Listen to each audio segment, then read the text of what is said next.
Broadcasting from the business capital of the world, this is the Podcast Business News Network. Welcome back to the show. Randy Swaim joining us today, Woohoo! coaching for relevance. How are you? I'm doing great. Great to be back with you, my friend. Absolutely. No fancy introduction needed for this man. Yeah, author, pilot. We have a lot to get to. He's just a firm believer in leadership, and he's out there coaching and teaching people and helping so many overall. So thank you again for being here. And for those new timers out there, Randy, you have a lot of certifications. There's a lot that you do. Yep. Describe yourself in one word. Go. Uh, a line and a lot, but I'll just say this very quickly. But like you said, my background, and I'm still aviation. I'm training and certifying jet pilots and bringing leadership and all that to them.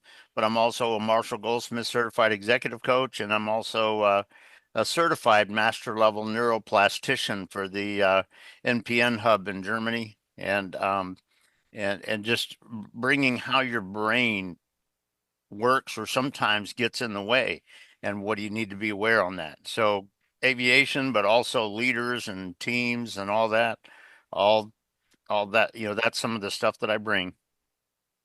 Well, thank you for being here. Now, for today, we have so much to get to. Where did you want to start today? Whether it's going to be love your stories and examples of the leadership. We're going to talk about that, the book, the movie, what? All the above, right? Well, I'll mention those. I'll mention those two very quickly here in just a minute or two. But then I was going to take, because as you know, last week I kind of focused on your legacy is, pointed toward the future, not something you did in the past and stuff like that stuff. And what I'm going to deeper mindset that leaders have to be aware of and how they're leading their team and everything. But yeah, I'm my autobiography is on Amazon, and it's published out there. People that have read it have really appreciated it.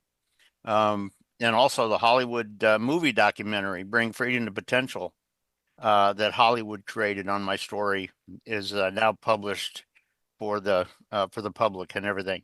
You can get it on YouTube and some other things. And I know that the AEMG marketing folks are actually putting it for other programs also. And I think they're working on trying to get it on Amazon Prime right now.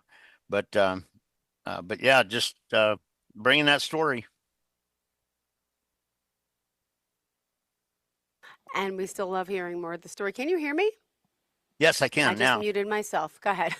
Okay. So what I can do if you want, I'll go ahead and get started for today. But it brings in one key aspect about leadership, and it's particularly relative to organizational maneuverability and unexpected situations and changing things that are happening and being aware and being ready for that stuff.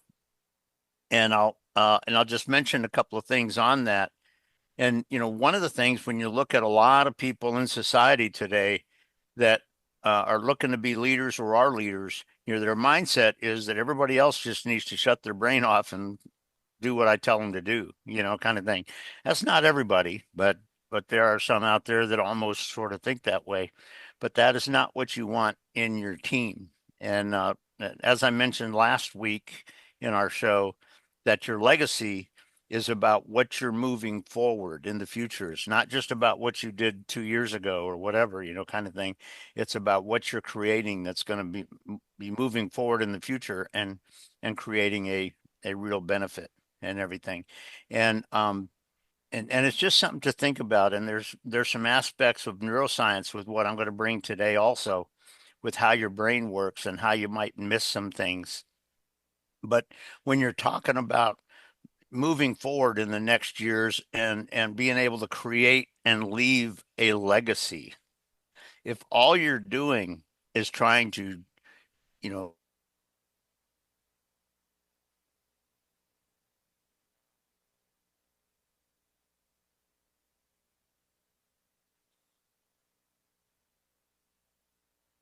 and you're not developing your team.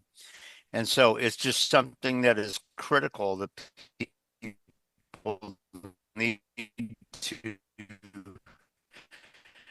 uh, fully understand. Realize that part of being a leadership. Recording in progress. Is that back? We are back. Go for it. Lost you in Okay, okay, progress. Yep. okay. Well, I'll tell you the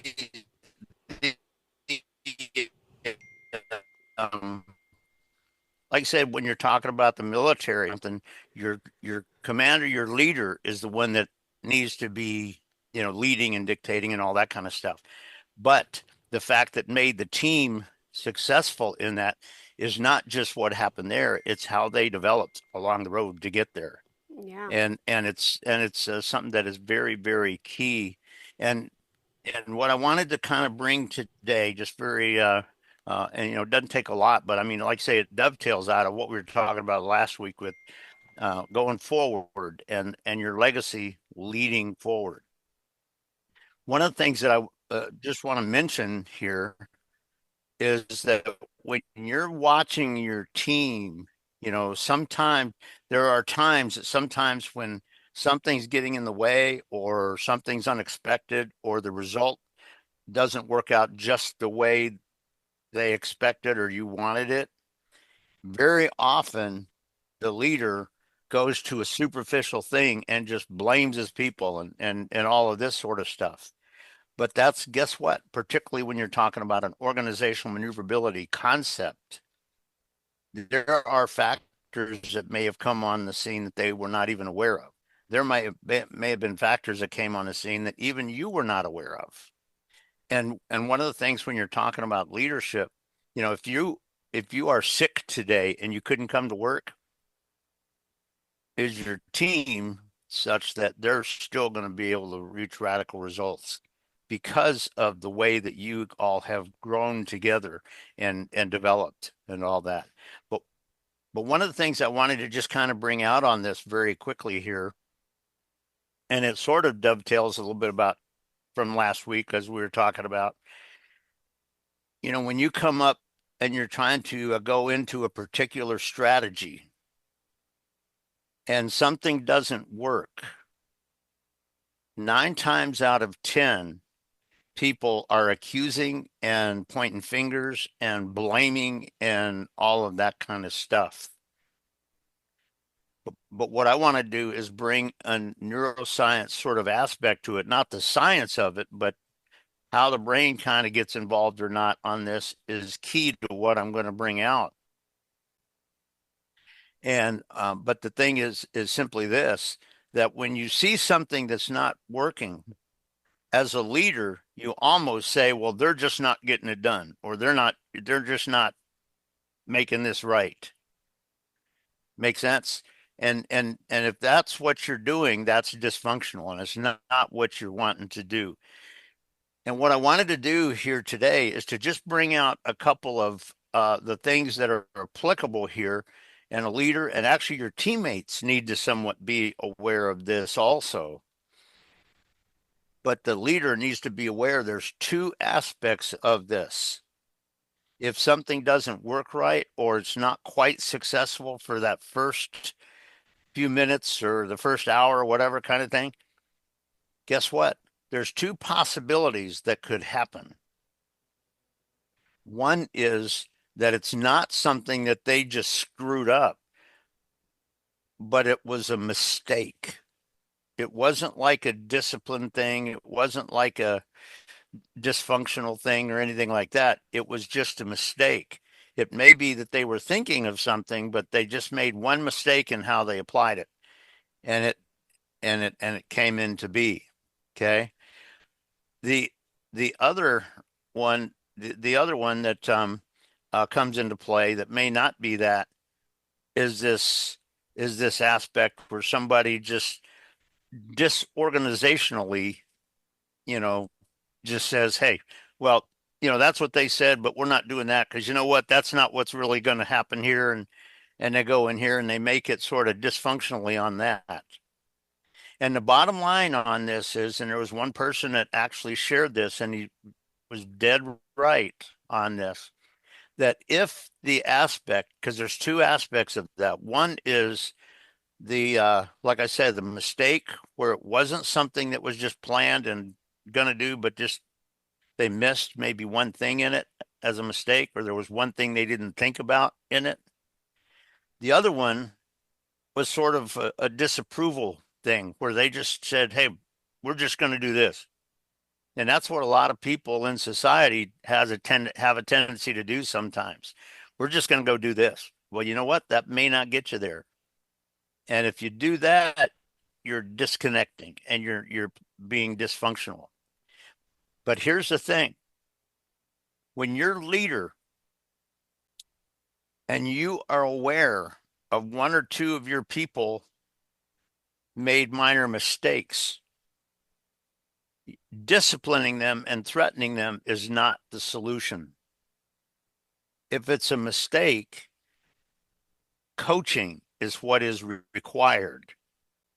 When you come in and you ask them questions and you have very unified conversations together where it helps them get a sense for their mistake and what that was like and how they did it. When it's a mistake, it's not discipline, it's coaching. It's getting together with them and helping their vision and helping them get a sense of sort of what they did, what they were thinking, and how they need to tweak that. That is the case where it's just a mistake. But guess what? If it turns out that they were dysfunctional in this and disobedient in this, now discipline is necessary. And so that's what you have to be aware of on these two aspects in your team as a leader to get a picture of which one is really applicable. And if you think about it, when you're talking about your team, remember that the things that you see and observe are not just this and that, but there's kind of a sort of a scam sequence in there sometimes that can be adjusting a little bit and stuff. But the bottom line is those when you're talking about this kind of thing in your team, those are the two things that I just wanted to bring out from, kind of going forward in your career and in your legacy and all that kind of stuff. If somebody just was trying to do it right, because if you think about it, and I think, and Jill, I think you know this, but so many people, you know what, in everything you've done to grow yourself, not everything has been perfect. There are certain things that you had to learn. Yeah. Yeah, yeah. Still And is. there are certain things at times for all of us where it was not, it was not as successful at the time, but we learned from it and we became. And guess what? In this situation with your team, if it's a mistake, this could be a real learning spot for your team, for the person involved. And if you coach it right, and coaching is not just pointing fingers and dictating to them. Coaching is asking questions and generating a conversation that helps them to sort out what they were thinking about mentally when this came out, and also getting a picture on how they might need to do that differently and better.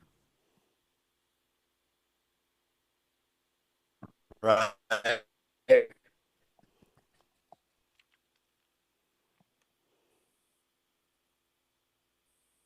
And so that's what the mistake. That's why coaching is for that. The other one, where it's disobedience and all of that kind of stuff, that is where somebody is just trying to call attention to themselves, perhaps, and they're doing it differently than the way the team was going to do it, just because of what, and that one is mentally unprofessional. And so if you have a situation like that where they're following with that, incorporates a degree of discipline to correct them on that. So it's just two aspects of this when you're in a predictable environment where not everything is just rote academic. How are you really connecting with your team members in a way, the right conclusion, the right vision, and something that when you're looking at going forward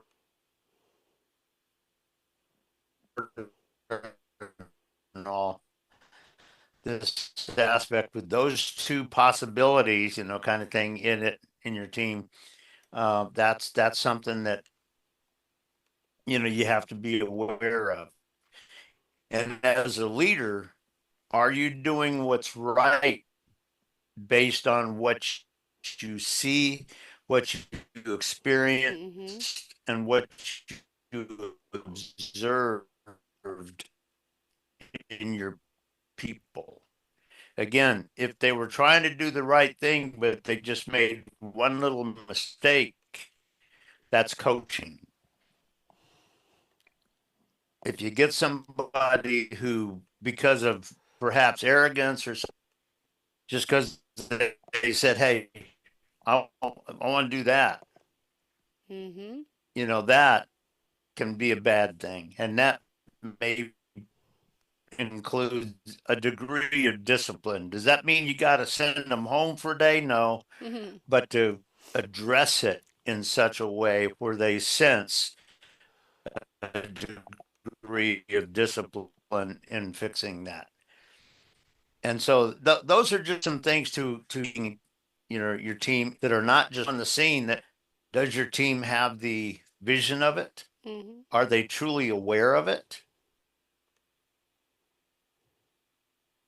But that's just what I wanted to bring out. This aspect when you're talking about unpredictable situations with your team and your leading of the team, it's not just about you shutting their brain off and telling them what to do. But the bottom line is when you look at the situations and you're aware of the fact that it was just a mistake on their part, but they're learning, that requires just some coaching. If it's disobedience because they're prioritizing on their own mindset and they're thinking that they're the only ones that know anything or whatever, kind of thing, and they do something wrong, that takes some discipline on it. And so those are the two aspects about that when you're leading forward that you need to be aware of.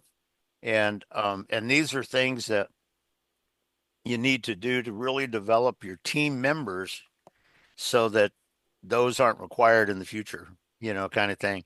And so it's just something to think about that brings that one aspect to it when you're talking about leading your teams in a challenging situation. And when you're talking about legacy going forward for the future, guess what? If you're using those two properly for the right situations and people are growing, guess what? That can be part of the legacy. And so it's a key insight when you're talking about whether they're looking at employing a mistake rather than just unprofessional thinking, or if they're doing unprofessional thinking. And what do you need to do once you see which one is applicable there? So I just leave that with the listeners, something to think about with your team, particularly in challenging situations and organizational maneuverability aligned and all that. But when you're leading your team, are you doing it in such a way which truly gets them to be your legacy going forward? Not just because they're just doing what you told them to do. Yeah. That's not it. But it's who they are becoming as they go forward. Yeah. And so it's just something to think about. One aspect about that when you're looking at those two particular aspects about it. And are you aware of it? And are you aware of what is needed based on what you see? Yeah. And so I just leave that with the listeners for this week. Thank you. I'm so sorry about our issues. We will do the show for next week. I'm assuming we'll be back and hopefully we won't have any issues then. Thank you, Randy. How do we contact you? That sounds good. Go right to the bottom of the homepage. It has my cell phone number in there and my email. And anybody can do that. And I've said this on almost every show that we do. but I don't do cold call sales pitches on the spot. If somebody has a need, yeah, we'll come up with something. But if they just want to have a chat and a conversation about something, they can call me and let me know. Thank you so much, Randy. We appreciate you again. So sorry. Thank you.